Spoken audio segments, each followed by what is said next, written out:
고분인막 역사 편이죠.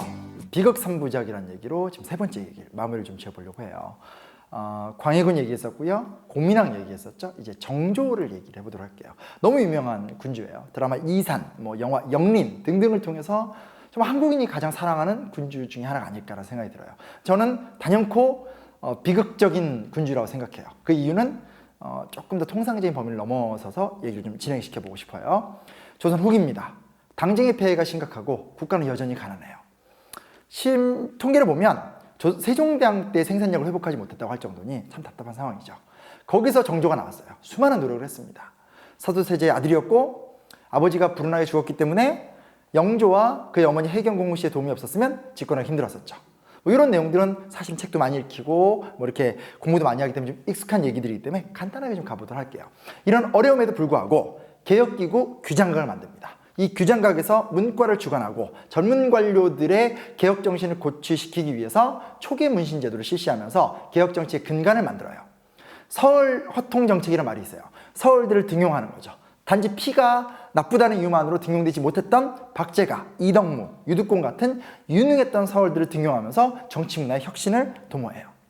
신해통공이라고 신해년에 금난 정권을 혁파해요. 특정 관어 상인들이 갖고 있었던 경제적 이권을 해체시키고 이제 자유로운 상용인을 허용하면서 자유로운 상품경제 발달의 기초를 놔요.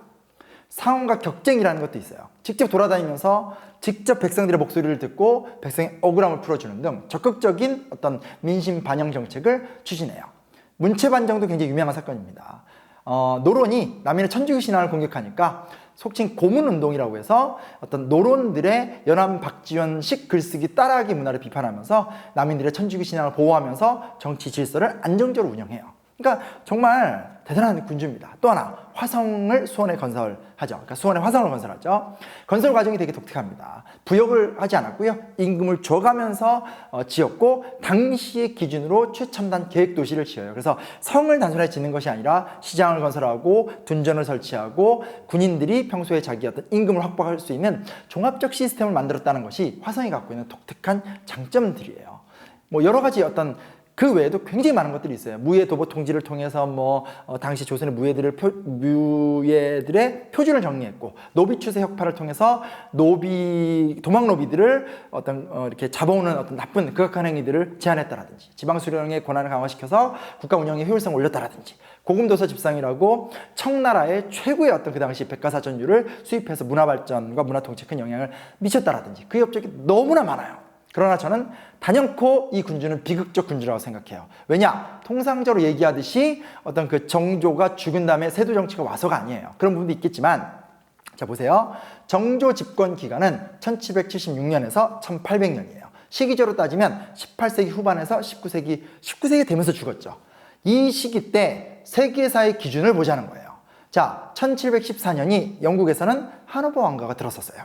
하노버 왕가가 들어서기 전에 이미 1640년에서 60년 사이에 영국 내란기 시작이죠. 청교도혁명을 통해서 드디어 영국의 절대 군주제가 무너져요. 그 뒤를 이어서 명예혁명이 1688년과 89년 사이에 이루어지게 되면서 드디어 군주권이 완벽하게 제한된 권리 장정이 통과가 되면서 입헌 군주제 시스템이 만들어지고 그 여파 속에서 하노버 왕가가 들어서면서 오늘날 우리가 알고 있는 내각 책임제 시스템이 이미 정조 4, 14년 만에 영국에서 만들어졌어요. 너무 차이 나죠? 계속 이어가 볼까요? 미국 독립혁명입니다. 1775년에서 1783년 사이의 이야기예요. 근데 이제 시기적으로는 정조보다 좀 뒤지지만 그 앞에서 메이플라워를 타고 필그림들이 신앙의 자유를 찾고자 미국에 왔던 게 1620년이에요. 그리고 토마스 페인의 상식이라는 책이 쓰여지면서 상식의 근거에서 미국의 최초의 근대 공화국이 만들어지는 것이 다 정조 어간에 있었던 일들이에요. 있었기 때문에 그 이후에 미국 독립혁명이 이루어지게 된 거거든요. 마지막 프랑스 대혁명이에요. 1789년이거든요. 정조 죽고 근 100년이 안 돼요. 근데 1302년에 있었던 3부회를 기준으로 해서 이거 프랑스 혁명 너무 크니까 간단하게 얘기할게요. 미라보, 라파에트, 마라, 로베스피에르, 땅통 굉장히 많은 사람들 있죠. 심지어 나중에 나온 사람 중에 나폴레옹 같은 사람들 이런 사람들을 통해서 자유, 평등, 형제라고 하는 근대 국가의 기본적 운영 원리와 근대적 세계관이라는 것이 아예 당연한 것이 되었고 그것을 이루는 것이 국가의 의무가 되었다. 즉 민본이라는 세계관을 완벽하게 뛰어넘는 새로운 세계가 유럽에서 열려버렸다는 거예요. 그런 의미에서 정조의 노력이 너무나 의미가 없어져 간다는 거죠. 참 공교로운 게 뭐냐, 정조의 죽음은 조선의 죽음이라고 저는 봐도 좋아요. 왜냐면 그 이후에 새로운 정치 지도자들이 안 나왔죠. 정조가 죽자마자 정순왕후와 심한지가 문화 통치를 박살냈고요. 시파 김조순에 의해서 세도 정치의 시대가 열려요. 너무 속상한 건 심한지나 김조순은 정조가 굉장히 믿었던 인물들이에요. 그들이 완벽하게 배신을 때려요. 근데 우리가 그래서 세도정치 60년이 흘러가는 동안 영국은 더 나가요. 차티스트 운동. 1838년에 1차 선거법 개정의 결과가 21세 이상의 성인 노동자들에게 투표권을 안 주니까 내 나라 왜 너네들만 투표권 가냐? 너네들만 부패 선거구 개정한 다음에 왜 돈 있는 놈들만 투표하냐? 하면서 차트 들고 다니면서 막 요구했고 연이어서 여성 참정권 운동이 일어났죠. 당시 실패했지만 결국 이게 20세기 초반에 성공을 거둬요. 프랑스 혁명 거기서 끝난 거 아니에요. 나폴레옹 시대 끝난 다음에 그 유명한 7월 혁명을 거쳐서 2월 혁명의 사건이 일어나야 돼요. 그러면서 나폴레옹 시대가 몰락을 했지만 7월 혁명과 2월 혁명을 통해서 완벽하게 부르봉 왕가를 타파시키고 자유주의, 공화주의, 민족주의, 사회주의 우리가 오늘날 편하게 하는 이야기들이 다 이때 다 만들어져요. 그리고 또 뭐가 있을까요? 비스마르크. 쟤는 뭐야? 보수주의자? 중요한 건 뭐냐? 비스마르크라는 아무튼 보수주의자가 나와서 철혈 정책과 소독일주의를 외치면서 오스트리아와 프랑스를 압도하면서 어찌됐건 새로운 형태의 국가 주도형 근대국가가 만들어져요. 그리고 참 공교롭게도 비스마르크는 최초의 사회보장 시스템을 만들었던 사람으로도 유명해요.